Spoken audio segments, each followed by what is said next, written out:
Welcome.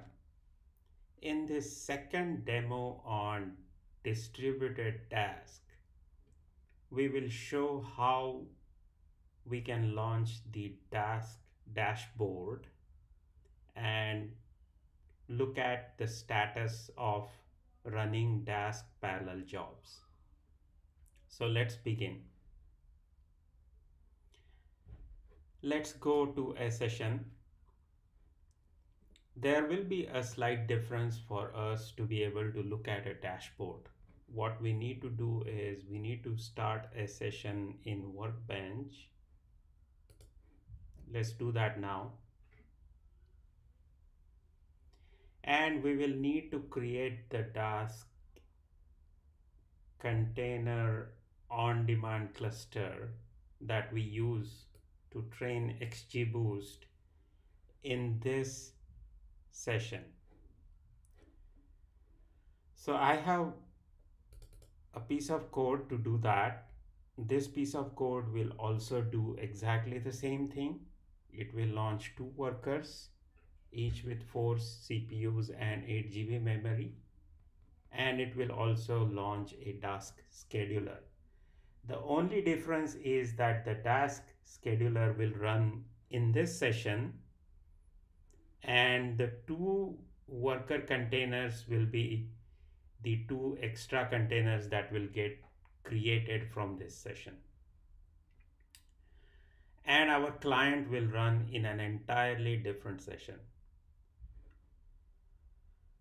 So let's begin. I will run this code. The benefit of working in this environment in Workbench is the fact that as the task containers are getting created, I can clearly see the output from task, which is not visible if I do this exact same thing from a Jupyter notebook. So as you can see, I have created two workers and I am about to launch my scheduler. Once the scheduler is up and all of these are pointing to each other, which they are as per my code, they will all form a distributed cluster and they will be ready for me to launch my distributed training job using XGBoost.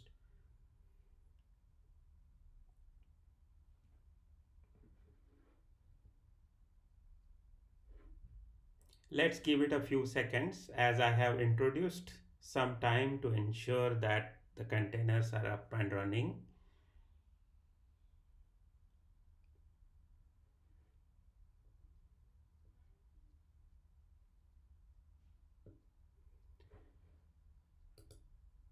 So we can see that the task diagnostic UI has come up here, which I can access.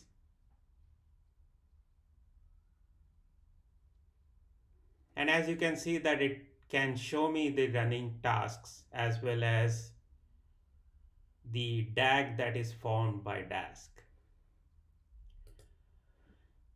The way I communicate with my client is through this file, which is the which is a task log file that is written by the scheduler, where scheduler will write its recent location. So I will be reading this file from my client. So let's do that. Let me run that and let me just ensure that my location of my scheduler is the same. And now I am ready to essentially create a client connecting to that scheduler. And as you can see, I am able to create a distributed data frame, and within the task dashboard, I am able to see the workers, the two containers that act as worker containers, active and currently idle. So now to show this dashboard in action, what I'm going to do is I'm going to kickstart the training job, which will be a lengthy job and which will allow us to look at the dashboard as it shows different elements.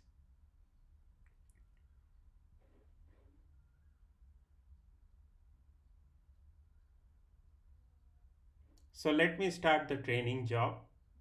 So this will train a XGBoost classifier. So I will start it, and this job will take us at least 15 minutes. So as you can see, the Dask dashboard now has started to show us some progress of different tasks. To be perfectly honest, this is not exactly insightful. I see that Dask is working in a distributed mode, and I see that it's creating all these distributed tasks. But this dashboard doesn't have a lot of use in terms of optimizing Dask. So this dashboard is not very actionable, and hence in the earlier implementation, I have skipped this dashboard. So my advice to you will be to skip this dashboard. However, I just wanted to show you this just as a demo. So as you can see that my CPU utilization is varying, and the CPU utilization more than 100% means that I'm using multiple threads. So when I see a CPU utilization of 1200%, that means that I'm actually using 12 threads in this particular worker container. And you can see that the CPU usage and memory usage is all bouncing off. The other interesting thing you can see is you are able to see a Dask DAG, directed acyclic graph, that gets formed, and you are also able to see how it is executed. So for example, you saw how much of memory currently is acquired, what is held in memory, and what is getting calculated. So for example, I see that since I have two workers, I have two training processes. So you see train underscore part as one process, and I see another train underscore part as second process. So I have two parallel training processes active, and I have a whole bunch of data that is held across these two workers, across these two worker containers, that is required for the training job. You can also see in terms of tasks what that means, and you can see that it is showing something. It's showing something, of course.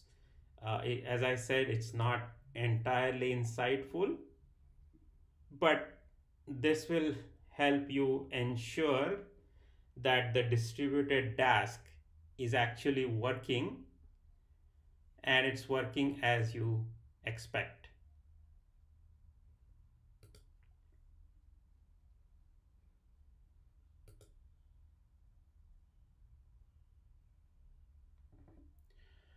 So the point of this demonstration is to ensure that you are familiar with a technique where you will be able to look at this dashboard if there need be, and you will still be able to run your training jobs as we did in the first demo. Hope you found this useful. As always, I am happy to answer any questions, and you will have the code accessible to you. So thank you, and